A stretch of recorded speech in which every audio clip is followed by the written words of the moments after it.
I suppose it's about time I talk about this one, huh? I was at a convention when this movie came out and wanted to prioritize Elio over this one. I watched it on my plane ride home from the convention, though, so that's something, right?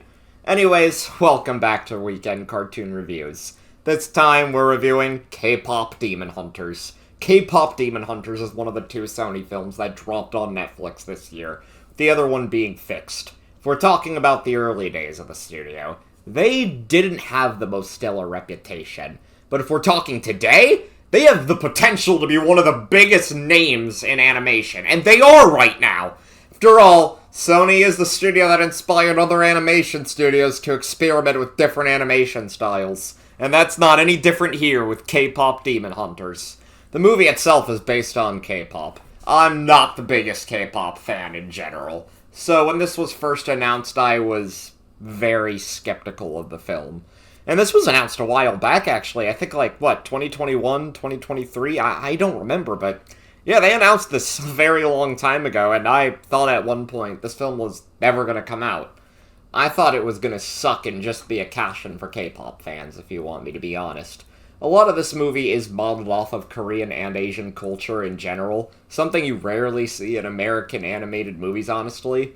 This film was supposed to get a theatrical release, though, but I suppose Sony didn't believe in it and just decided to drop the movie on Netflix. So, now that it's finally time to talk about it, what did I think of it? Yeah, everything everyone has said about this movie is absolutely true. It's safe to say it shattered all expectations with me, and became one of my favorite movies of this year for sure.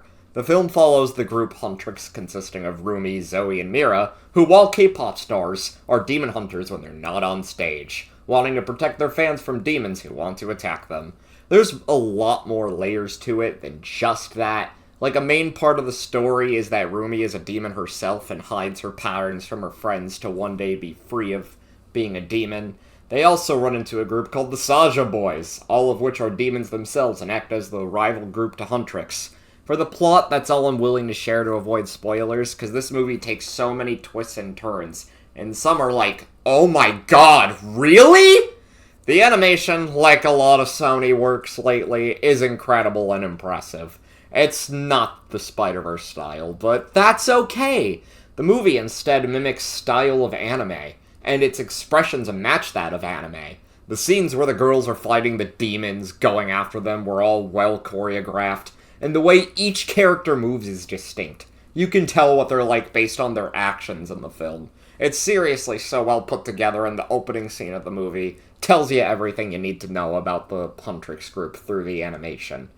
The voice acting was also incredible for each character, especially for the film's antagonists. Literally every voice suits these characters, and that even goes for the songs in this movie. No surprise this is a musical, because the title is literally K-Pop Demon Hunters.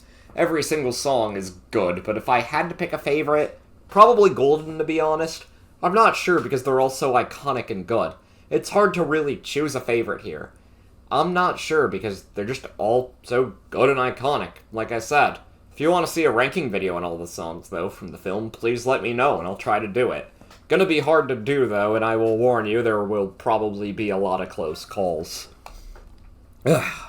The themes and messages I picked up here are mainly about insecurities and how to handle them, that you can turn your weaknesses into strengths. The message is conveyed through the film's climax when Guima attacks the civilians and pokes out their insecurities, and Rumi also learns that her weaknesses and flaws don't define her. This makes the characters feel more real and likable. And yes, the message is really effective and ties everything the film did before together. It also makes Guima a more realistic villain despite not being a real person and just pink fire, because in real life our insecurities and regrets haunting us is a very real thing that happens to us, and puts us in a bad place, which is what I think the film is trying to portray. K-Pop Demon Hunters is a juggernaut amongst animation fans right now. Months after its release, it's the only movie this community has been talking about.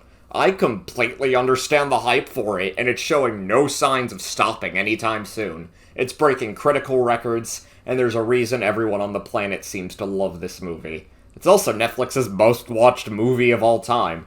Like, in general. And I think that's crazy. It is the most watched thing on Netflix, and it's not hard to see why, but it also kind of came out of nowhere, you know?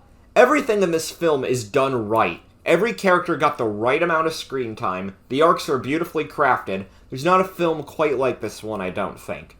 Essentially, it's a family movie version of Perfect Blue without all the really fucked up elements of that movie.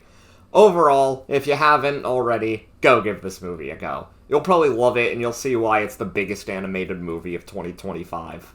I don't know what more to say about the movie that hasn't already said by many other reviewers. So that being said, thank you so much for watching, and I'll see you all in the next review. Bye everyone, and have a great day.